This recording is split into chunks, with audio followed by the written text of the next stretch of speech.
ঘরে মাত্র এই 3টে ডিম আছে, কি করব বুঝতে পারছি না। 5 জন মানুষ, মাথায় একটা বুদ্ধি আঁটতে হবে দেখি। হ্যাঁ, চলো, মাথায় একটা ভালো বুদ্ধি এসেছে। এখন বাজারে যাওয়ারও সময় নেই, তো 2টো আলু নিয়ে নিলাম। এইভাবে আলুর ঘষানিতে আলুগুলো সুন্দরভাবে আমি ঘষে নেব।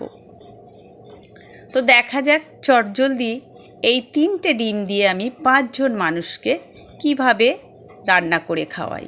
তো আপনারাও দেখতে থাকুন বন্ধুরা। তো দেখুন, এই যে আমার আলুগুলো সব ঘষা হয়ে গেছে। এবার আমি এটাকে সুন্দরভাবে ধুয়ে নেব জল দিয়ে। তো এবার এইগুলোকে ভালো করে এইভাবে কচলে কচলে ধুয়ে আমি অন্য আর একটা পাত্রে নিয়ে নেব। তো আলুগুলোকে এইভাবে নিংড়ে আমি তুলে নিয়েছি। এবার আমি এতে কি কি দেব দেখো। এই 3টে ডিম আমি ওর ভিতরে ভেঙে দিয়ে দেব। এইভাবে 3টে ডিম ওর ভিতরে ভেঙে দেব। তারপরে সুন্দর একটা আমি ডিমের কারি করব।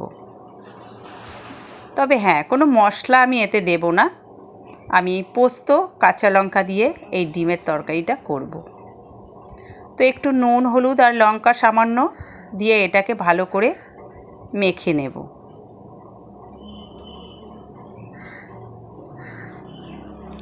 আর সামান্য একটু ময়দা বা তুমি বেসন দিতে পারো। আমি একটু ময়দা দিলাম, বেসন নেই সেই জন্য। তো এবার এটাকে সুন্দরভাবে আমি মেখে নিই। এবার একটা ইন্ডাকশানে আমি কড়াই নিয়েছি, যেহেতু আমি এটা ইন্ডাকশানে করব। তো ইন্ডাকশানে আমি দিয়ে দিয়েছি। এবার তেল দেব। তেলটা দিয়ে ইন্ডাকশানটা গরম হয়ে গেলে ওই মাখা আলু আর ডিমটা আমি এতে ঢেলে দেব। তেলটা আমার মোটামুটি গরম হয়ে গেছে।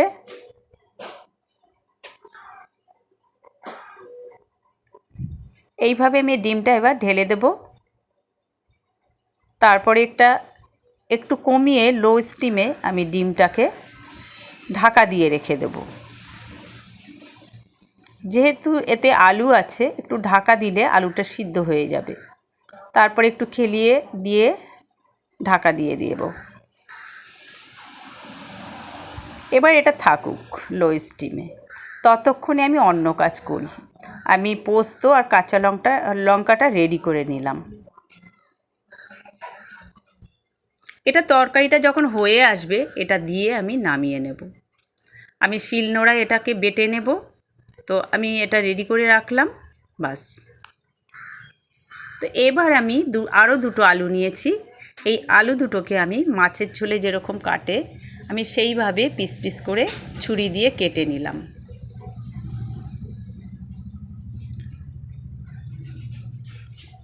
এই যে আমি টমেটো, আলু আর ধনেপাতা সুন্দরভাবে কেটে নিয়েছি। ততক্ষণে আমার ডিমটা হয়তো হয়ে এসেছে।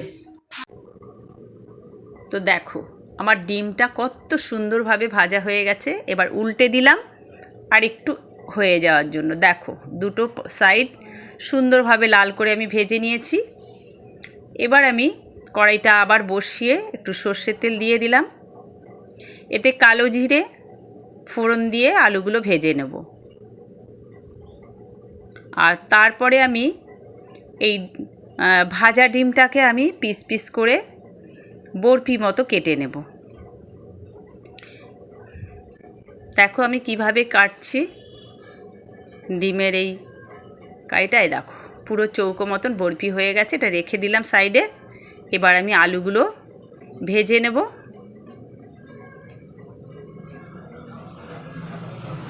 আলুগুলো হালকা লাল ভাজা হয়ে গেলে খানিকটা টমেটো কাটা আছে, টমেটোটা দিয়ে দেবো।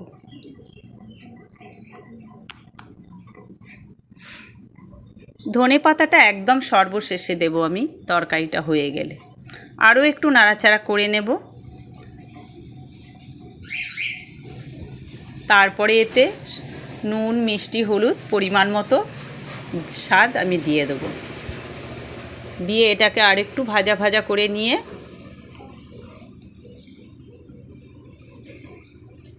খানিকটা জল দিয়ে দেবো।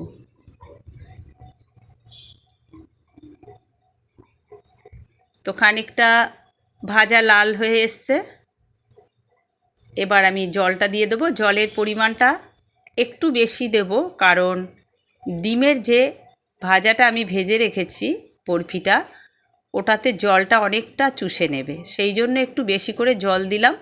আলুগুলো ততক্ষণে সিদ্ধ হতে থাক, ততক্ষণে আমি পোস্তটা এই ফাঁকে বেটে নেব।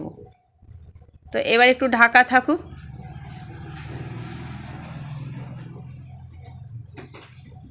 এবার আমি কাঁচা লঙ্কা পোস্তটা শিলে বেটে নেব।